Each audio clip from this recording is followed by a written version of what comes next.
All products and styles mentioned in this video are based on personal testing and real-life wear. All thoughts and opinions are real and that of my own experience shared with a creative twist. Welcome to A Hair Story. Good evening. Tonight, we investigate a problem affecting millions of women across the globe, the persistent battle with bad hair days. Despite a multi-billion-dollar hair care industry, many women still struggle to achieve their dream hair. Join us in this special report on why products alone aren't the solution. Frizzy, flat, unmanageable. These are just some of the complaints we hear from millions of women every day about their hair. But what if the solution isn't another expensive product, but in understanding the science of hair care? In this special report, I sit down with veteran hairstylist Summer Beauty, who's been solving hair problems for nearly 2 decades. She claims to have cracked the code to preventing bad hair days. Summer, you say the secret to great hair starts long before styling products even touch it? Absolutely. The foundation of great hair begins in the shower, and most women are missing a crucial first step. The scalp is like the soil in a garden. If you don't properly cleanse and stimulate it, nothing will grow healthy.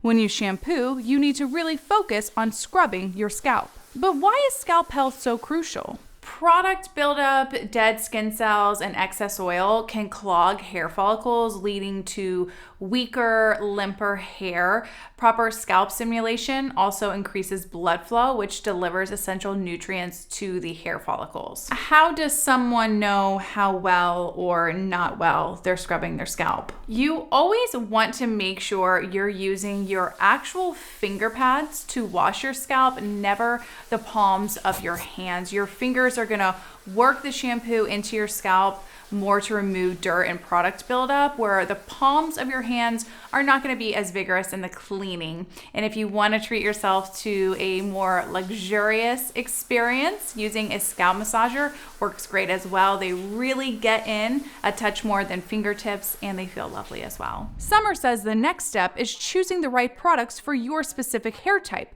But here's where it gets interesting. Fine hair and coarse hair require completely different approaches.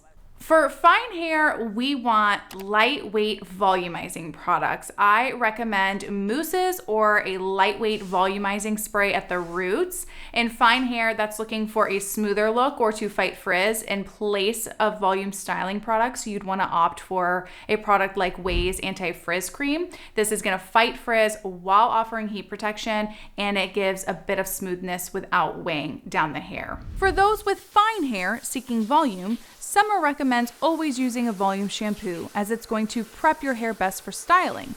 Those looking for smoothness may prefer a shampoo like Ouai's Fine Hair Shampoo or Kristen Ness's fragrance-free cleansing shampoo.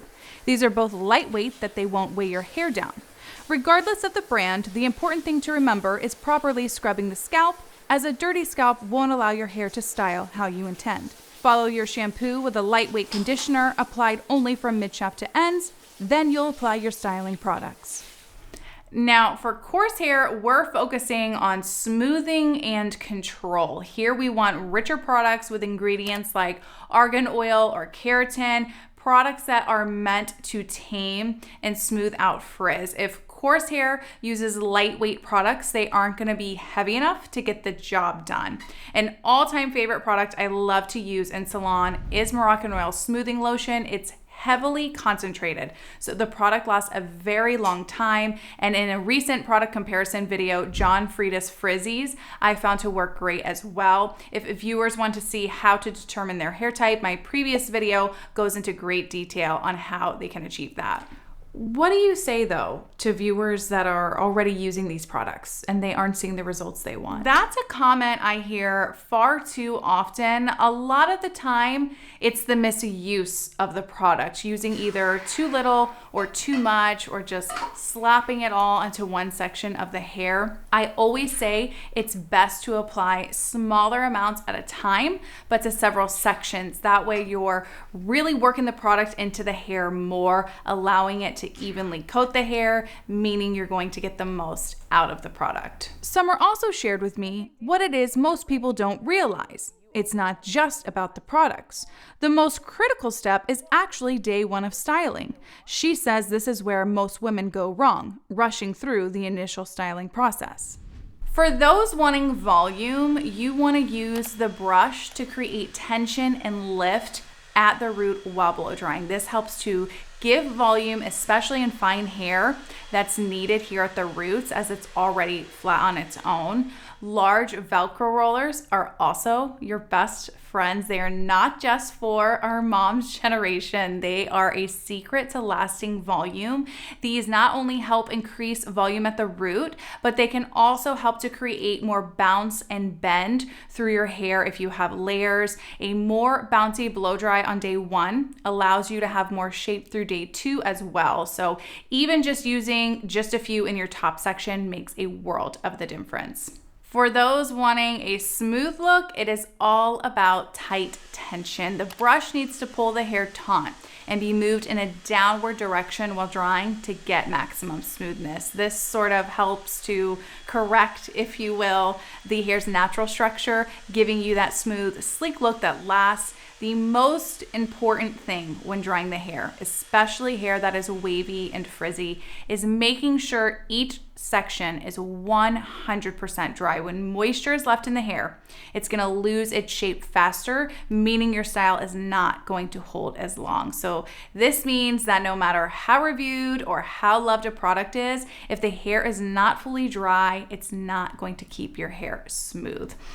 So once the hair is fully dry, if you feel you need more smoothness, a flat iron can be used to smooth out any hairs along the hairline that might be hard to get as straight when drying. You want to apply a little bit of oil to the ends for added hydration and shine, and you have your nice, lovely, sleek look. But the work doesn't end there. How you maintain your style overnight or into several days is crucial. The level of effort into this plays its role in making or breaking your look. Now is, to me, what always feels like the impossible part, getting the hair to last into the next day, or for that matter, day 2 or 3. Is it even possible, or does one have to start over each and every day? It does seem impossible, but when given all the information, it's actually quite easy to make the hair hold its style.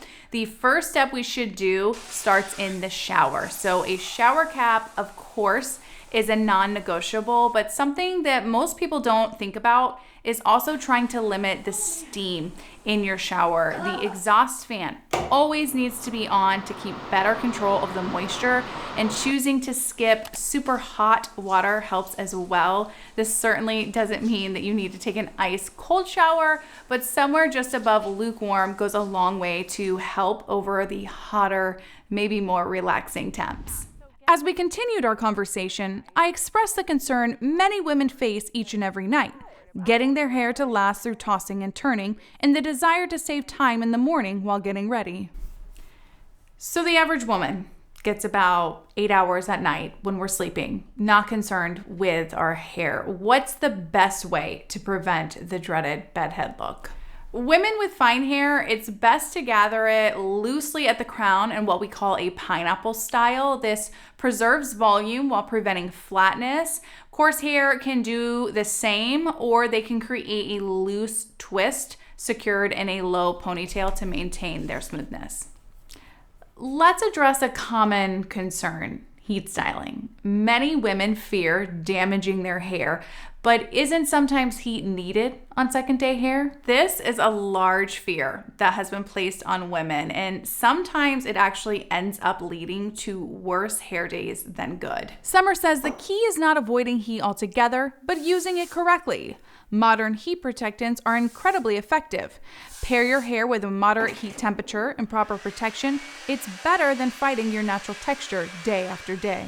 I often need to reshape my hair some on day 2, with it being fine, it dense, or it will flatten out a little more than I want even with it tied up. So what I do is I'll section my hair off into large sections, spray it with my heat protectant, and then reshape with my blow dry brush. Because the hair is already dry, you don't have to spend a long time reshaping. You're just trying to re-fluff, essentially. So this is something that, depending on one's length and thickness, should take no more than 5 to 10 minutes tops. This same approach can be used regardless of hair type, and if you're someone who likes a really smooth look, a flat iron can be used as well. The key is just keeping the heat lower and making sure to use a heat protectant spray on the hair prior to placing in your hot tool. Is this reshaping something that's needed every day? Yes and no. It depends on the hair, but that's why putting more effort into day one styling is so important. It is setting the tone for the rest of the week or until you wash again. I personally like wearing my hair straight starting out, and then by day 3, I opt to curl the hair so it gives me a new look without having to restart the whole blow dry process. Summer says the same approach of using a heat protectant spray onto each section is key when choosing to curl the hair in between washes. She also shared with me how for longer lasting curls, it's best to spray each section with hairspray to help set the curl into place, and that using a smaller iron helps as well. Using an iron between the sizes of 3/4 of an inch to a 1-inch iron is ideal. A smaller iron will give a tighter curl, which maybe is a little more than you might want on day 1, but because of this, it makes for the perfect next day hair that usually requires no extra heat. Shoulder length or short lengths should opt to use a 3/4 of an inch, and longer lengths are ideal to use a 1 inch. In the restyling with heat, it's okay if it's done with the responsibility of a lower temperature and using a heat protectant spray. Yes, this is where so many women are left confused on a bad hair day or thinking the performance of the product is bad. In a perfect world, sure, using heat as little as possible is great, but that is just not reality, and sometimes the hair demands more. The message is clear. While products play a role, the secret to great hair lies in technique, preparation, and maintenance. For many women, this could mean saying goodbye to bad hair days for good. To learn more about proper hair care techniques and to see extended demonstrations, be sure to check out either of these videos right here. Thanks for watching, and we'll see you on the next one.